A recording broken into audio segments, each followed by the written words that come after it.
Welcome back to Varieties Part 3 with the owner of LegacyFarmsCoffee.com, Ashley Williams. Good to have you back here. Thanks, Eli. It's always good to be here with you. My favorite marketing guy. Today we're going to talk about varieties. We talked about that in detail as far as how the varieties are grown on the farm, how there's different natural characteristics of different varieties. Today we're going to pull out one specific variety. Our largest lot on the farm is a variety called Lempira. It is possible to have the same coffee from the same lot, let's say lot 7 in our farm, and do a washed, a honey, and a full natural, and they all cup the same. But generally speaking, the experience on our farm is a washed Lempira cups a little bit lower, the mid-range is going to be the honey process, and the higher cupping is going to be a natural process. So quickly I'm going to describe what these three processes are. A washed coffee is picked, weighed, it's depulped, which means the cherry is taken off of it. It's put into a tank with water and fermented for 24 to 36 hours. Afterwards, the tank is filled with water. The women come in with big wooden rakes and just keep moving it around, get all the mucilage off till the bean is nice and squeaky clean. Then that bean is put out on the patio in the sun and it's dried. The red honey process is when we ferment the coffee in the cherry, then we depulp it, and the coffee is put straight onto the patio and allowed to dry in its own juices.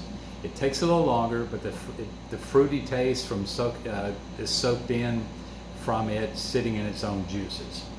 The last process is a full natural, and that means that the coffee is floated, it's never fermented, it's put straight onto the patio, and it dries inside the cherry.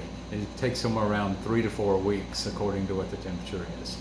And so today we have a washed Lempira from lot 7 at Legacy Farms in Cerro Bueno, Honduras. So this coffee, the day wasn't a really great day for picking and the week wasn't the best week for drying. So this coffee ended up being an 82.25.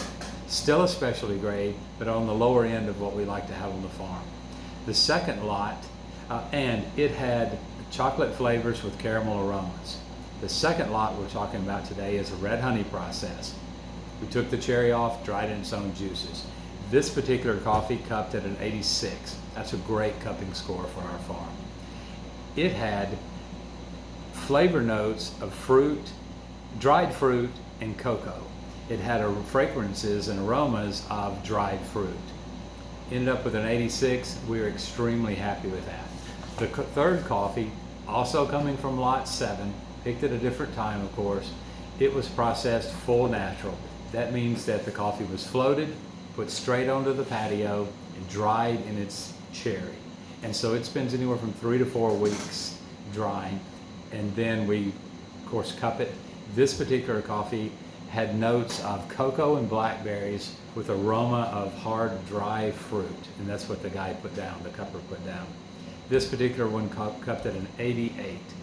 We were jumping up and down with that one. That's a very good score for our farm, close to the highest scores we've ever gotten, and definitely for a Lempira variety, that's a really excellent score.